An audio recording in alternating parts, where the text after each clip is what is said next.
Welcome! Salutations and greetings. And vice versa, too. Indeed. We're Katie Leigh and Will Ryan. She's the one, I'm the other. And now, literally, several people know us for Tell Ya Later.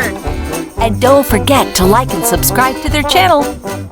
When I'm not busy imitating Will Ryan, I watch Tell Ya Later. Don't forget to subscribe. Don't forget! Don't forget to subscribe. Please subscribe. Do not fail to hit the subscribe button. While you're at it, hit like. Right now. Hit it!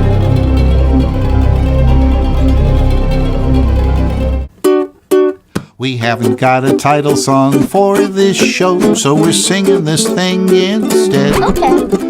It's really just a substitute. Nonetheless, the melody may stay in your head. Oh, I hope so. 'Cause it's a tune. It's a tune. You'll love to croon. You'll love to cruise. But there's one thing you should know. We have to confess we do not possess a title song for this show. Ain't it peculiar? Believe it or not, we haven't got a title song for this show. Oops. Hello, and welcome to Tell Ya Later. Hey, I'm Katie Leigh. I'm Steve. I'm Will. And I'm And vice Katie. versa. No. This is Will Ryan. This is Steve O'Donnell. I'm Katie Leigh, sitting in the back seat. All right, she insists on... I'm a backseat driver yes, today. yes, you are. Because it looks more even that way. It does? Yeah. Well, could you move up into the seat there? Okay, Look great. at our nice There. teeth. Now we're You two-dimensional. know what my father used to say? Smile. Show him your teeth. I paid $2,000 for them. Show him your smile. Yes, my father was very subtle. And then, little did he know you'd go into voiceover work. Yeah, that's true. What a waste. Now I take my glasses off when we tape because I notice that it has these reflections and because of our lighting. That, Maybe it gives me a sort of sinister professor quality, like a sort of Peter Lorre mad scientist. Something. I like the scientist aspect. Ooh. In fact, if I can get them to where they're reflecting most completely, just So they can't see you at all. Yeah. Oh, that's better. That's a little better. Yeah. Ooh. when Hey, let's you're a try mad it. People scientist, laughs. you tend to get chapped hands because you're always like rubbing your hands together. Let me hear your mad scientist laugh. Let me hear yours. At least they're jovial. You want to hear mine? Yeah. Okay. I don't know. Mad scientist? Yeah, Let me see. mad Okay. scientist. It wouldn't be Billy Bletcher, which is more. I guess it could, but he's not a scientist really. I think it'd be. Ooh, wow, that's the scariest. Or it might be scary to sort of go counterintuitive and give them a girlish giggle. And now I am going to incinerate both of you. I think that works pretty well, actually. Yeah, that's good. That is why good. you write jokes, right? Yes. Yeah. It's a joke. Yeah. Oh, Tell by me, the- yes? In a previous episode, we were talking about Bob Dylan, and I wanted to share an observation of mine. It's kind of philosophical, but Do I have to think hard to follow this? no, Okay, it's good. but there will be some thinking afterwards. Okay. Bob Dylan is a Nobel laureate. Or Nobel laureate, perhaps. He's also a Nobel laureate. Oh. Winner of a Nobel Prize. But in all honesty, when he asks Mr. Tambourine Man, play a song for me, how good a song does he expect to hear on a tambourine? Wow. Good point. So Good point. that's not even a hypothetical question, is it? No. Wait, where's my? Whoops. You know, another observation I'd like to make about Bob Isosceles Dylan triangle. is who wrote this. Thank you so much to all you patrons who help us out there. We really appreciate your support. Thank you, everybody who's buying merch on Merchulator. Go to my website, katielee.com, and see there's all kinds of cool stuff. And you can see it there or on Merchulator.com. And also those who listen on Anchor, I want to shout out to you guys because I know there's a bazillion of you out there who listen and really appreciate you too. What?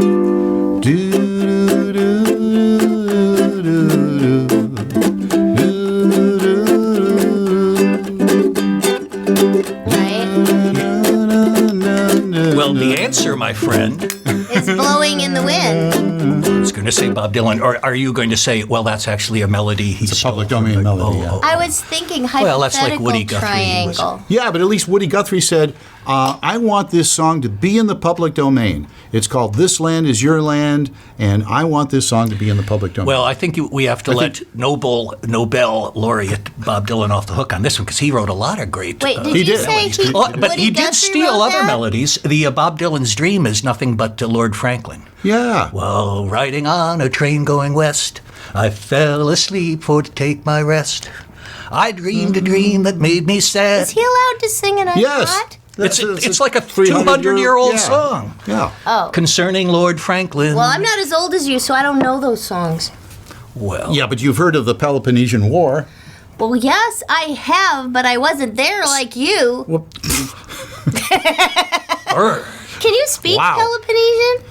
Oh, I know. I think I could speak it as well as any living Peloponnesian. Okay, all right. Steve, fine. what about you?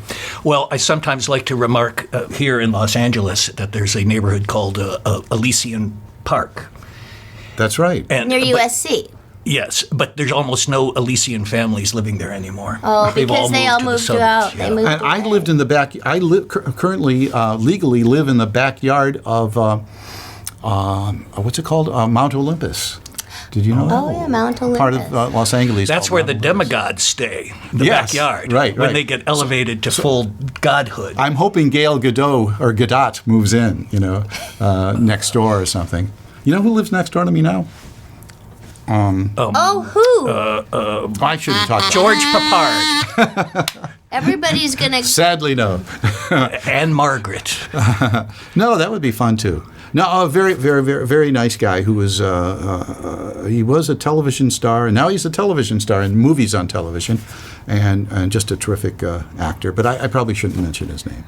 Well, maybe. I tell always us thought later. I always thought when I grew up, like when I was in Willie and Filio, when I grow up, I'm going to have my announcer live next door. Like in George Burns, Right, his or announcer Jack lived- Benny Yeah, with right. Seemed to live next door. Well, wait although, a second. Weren't you his announcer when he was in Wallio and Filio? Didn't you Yes, tell it me made that? no sense at all because Will's speaking voice is so much more mellifluous. What and would you say? I beg to differ. I say you have a great lilt to your voice. I tried to do, humorous framings for their songs. Like and things. what? Well, if it was a St. Patrick's Day show, I would be Brendan Behemoth, the world's tallest leprechaun. That's right. That's right. Or if Yeah. it was, I did a. Did you wear costumes? Sometimes, yes. Yeah. It was quite. I did a science Feel free to fiction scoot act. over.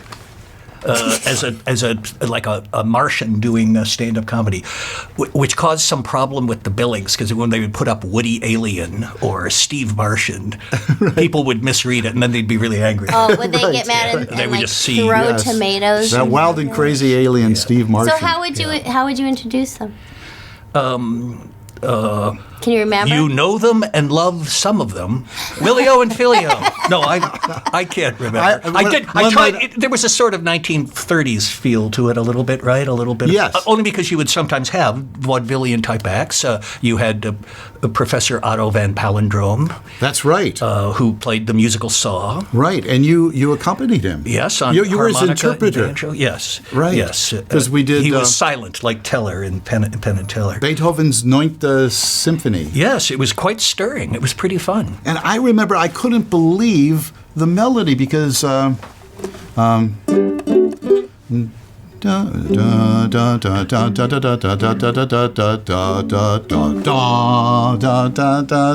it jumps in there. It's early ragtime. That just knocked me So out. are you saying Beethoven invented ragtime? A little bit of a syncopation there. Yeah, right. He was before Irving Berlin, the king of ragtime, according to Irving Berlin and his publisher. Forget about Scott Joplin. But there's nothing Well, the new king under the doesn't- sun, right? There's Pardon me? nothing new under the sun. Hi, I'm Katie Leigh. And I'm the crew of one, and we're here to tell you a little secret. Guess what? Did you know you can access any and all of our content for free until the end of the month? Yes, I did. We call it Love Us or Leave Us. Why? Because You may know us from the Tell You Later show on YouTube, but you are missing a ton of content that we're working on, like... Welcome to Later, Adventures in Popcorn. The bonus episodes, like our quarterly Zoom calls. Those are fun. And what is quickly becoming your most popular show ever, 5-Star Cooking with Katie, which is not available on YouTube or anywhere else. Yeah, just visit www.patreon.com and join at the Oddissimo level for free. They don't bill until the 1st. Really? Really? So, what are you waiting for? Sign up to see what you've been missing. Love us or leave us. There isn't? Nope. Oh, That's what the Bible says. Nothing new. Turn, under the turn, sun. turn. yes. There you Right, go. and all the royalties go to the estate of... Those Hill Sisters in Pete Seeger. Kentucky. Oh, wait, no. Very good. You get that? The birthday, happy Allusion birthday to people. But good they morning were, to all. Oh, well, Those- you guys. They know were that basically stuff. racketeers. They just shook down the country for Are they the a ones that century. wrote "Happy Birthday"? to Well, you? wrote happy One birthday. of them had her name on Good Morning to All in a reader that went out to schools Why in the can't we do that? 1880s. Oh, by the way, I just want to say thank you to all the patrons who are supporting our show. We didn't really give you a shout out at this particular episode, but thank you for doing that. And Yes. and I was just thinking maybe we could put our name on something like that, and that could help fund and get like new lights or for the studio, another chair maybe. Wow, another What do you think chair. about that? Yes. One that's like Maybe you need like a desk and a couch, like a Wait, like it- Tonight Oh, wow. Show scenario. maybe. Oh, yeah, and an orchestra. Ooh, we could do that. Would be And fun. the, Well, the so what- hosts really have to have chairs that make them Wait, higher oh, up like than- ones that go up and down, have hydraulics, right? Hydraulics. How about Well, explosives? I think some phone ejection books. seats, Hey, trapdoors. Trapdoors. We were talking about trapdoors earlier. Yes, Yeah. whether anyone ever really truly had one. in But front of somebody their desk. must have Well- had a trapdoor other than a cartoon character. What do you think? Were you there when Willie Onfilio played the Palace Theater in Cleveland? Yes. there- You opened for Martin Mull, as I That's recall. right. That's right. And the next week he was hosting the Tonight Show. Wow. And And what were you doing the next week? we happened to be in Los Angeles, and in my stupidity, in my naivete, from a phone booth, I called up the Tonight Show office and asked to speak to Martin Mull, who we had just opened 2 shows for, to let him know we were in town, and if there were any cancellations and they needed an extra guest. And what'd they Willie say? Onfilio was there. They were very, very polite, and he couldn't be reached. Oh, yes, I'm writing it down now. No, Thank the, you. The woman I spoke to was, was very nice to this out of towner who didn't understand exactly how things things are work. scheduled and so on. Speaking of the famous and wonderful Clevelanders who both write and are connected with the comic books, Harvey Picar, I used to love to watch when he would be guest on the Letterman show because he didn't know how the rules worked at all. Great. He'd be on it'd be his 3rd or 4th appearance, and Letterman would say, "You like coming on the show, don't you, Harvey? Like we're friends. You like me, don't you, Harvey?" And he went, "Like you, man? I don't even know you." Right. He didn't really understand how TV works. Where it's like, no, we're all close friends. That sounds like something I would say, unfortunately. Yeah, I'm we not- should explain who Yeah, Harvey Picar and explain was. what your connection with the Letterman show was, and who Letterman who? Well, the Letterman were a singing group Yes, in the right. 60s. No, you great mean David renown. Letterman, Yes, right? David Letterman. Yes, you I was were- a writer for him for a while. Also, a big fan of Harvey Picar, and I often evangelized, thumped for, encouraged the booking of Harvey Picar. But he was a hard person to. They made a movie about Yes, him. yes. but It all worked out What's that well. actor who was in not Bottle Shock? Yes, He was in- he gets the eccentric roles. Yeah. The ones Yeah. that Steve Buscemi doesn't get. Well, because he gets the Paul tall He gets one. Giamatti? Is he it gets Paul like Paul- Crumb. Paul Giamatti. Yeah, Paul Giamatti gets the short eccentric Yes, roles, and yes. Buscemi gets the tall eccentric And then in roles. a play out here, the dad in The Simpsons played, Dan Castellaneta played Harvey. Oh, really? But he wrote autobiographical vignettes and stories, but he didn't do the artwork. No. So that was sometimes hard to explain. But he did make a fine guest because What he was was the name of irascible. his- And he comic did the book. little. Oh, you've got your new Tell You Later tote bag. Cute. I love Yeah, it. did you get that at Merchulator? I sure did. It's so Merchulator.com. cute. Look, Super tell cute. ya later bag, and it's got Awesome. everything in it. Do I they got- have hats? Stick figure sketches. Yes, for it. storyboards. Yeah. What was the name of It was his? called American Splendor. American And there was a little bit of Splendor. irony there. From because, off the streets of Cleveland, American Splendor. because it was actually, the stories were largely grubby kitchen sink. Kind of reminded me of like Linda Berry, sort of like a Oh, yeah. female. But she does her own Harvey drawing. Pekar, Oh, right? I wonder Yes. if they Yes, ever she met. They does. probably did. Possibly. they Yeah, do. yeah. Certainly she and Matt Groening are friends. Yes. I think. She's one of my favorites. But Harvey being stationed in Cleveland probably didn't really meet those folks. Also, So you how should did mention you that he get- never made a living doing it. He had a Yeah. full-time job. He had a as real job. a file clerk at At the Veterans Administration Hospital. Yeah, so in a way, it was almost like he was a folk artist or an outsider artist. Yes. And his But- his fame did not come to him till the Can I last ask you years a of his question life. about you?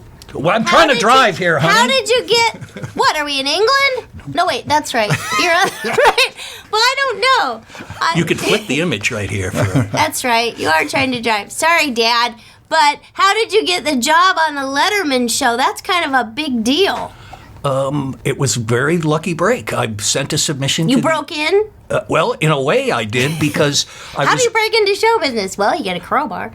I was working in the same building where they were taping the show. I was working in NBC's tape library. I worked in really? NBC. I didn't know that. What year? This would have been like 79, 80, 81. I was there as a key punch operator at how about NBC that? at In New the York? time. In New York oh City? no. No. So do you Wrong remember? one. Oh no, this was This is was LA. It, Okay, this was never mind. Carry This is in on. It was in Rockefeller Center. 30 Rock. Yeah. That So NBC. I brought a submission. I knew they were getting a late night show together, and So I gave you a were submission working to the in what original in the videotape library. Videotape library. But I just walked a submission over to place on the desk of their original head writer, Merrill Marco, one of the funniest writers, and also a very good graphic novelist. She has a funny comic Really? book autobiography that just came out. And Wow. she's also friends with Linda Berry. They are kind of cosmic cousins. Makes in a sense. way. Yeah. But she and Letterman liked my submission well enough. And they did something that I didn't have an agent or anything like that. And I have, a year or so later, I became the head writer on the show. Wow. But I followed their example of reading submissions from people who didn't have agents, because usually they were in some ways better because they hadn't learned all the rules yet. So So you they did paid so. it forward.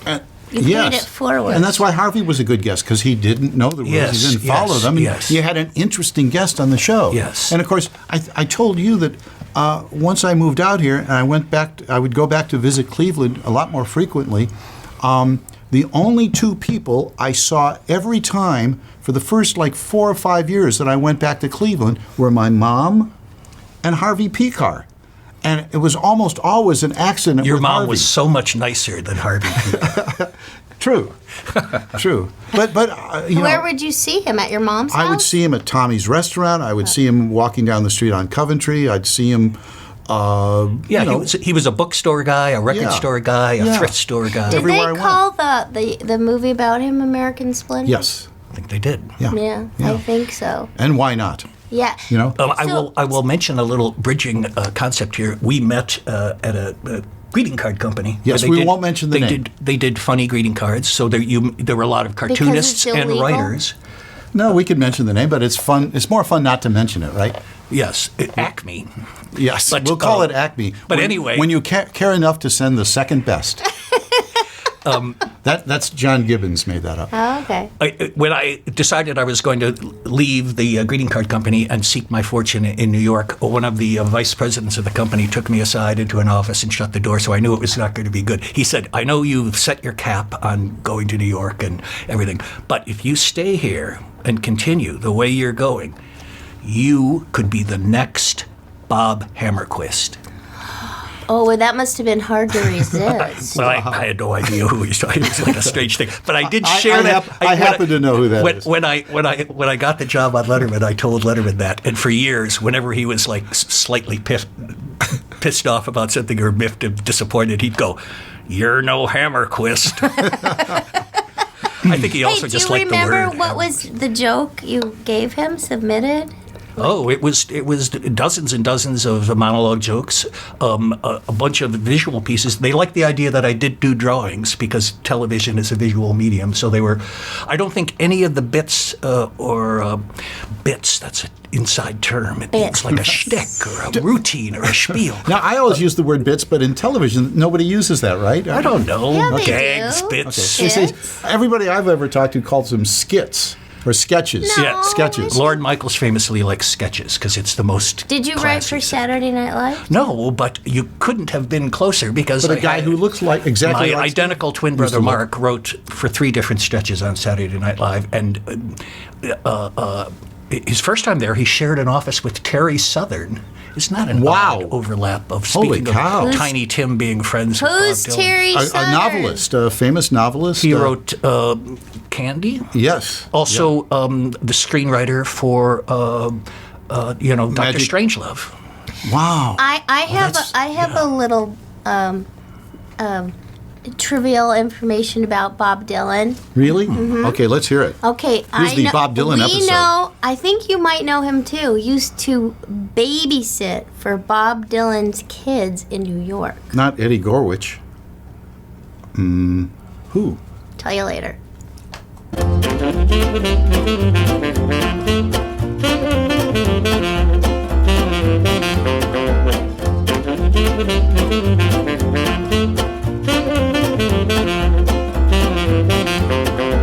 Tell You Later is a Patreon-driven entertainment show.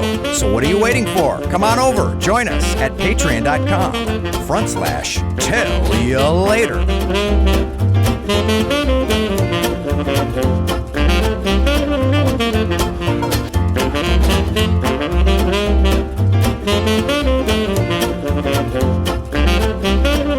I said the Red River Valley ain't so blue.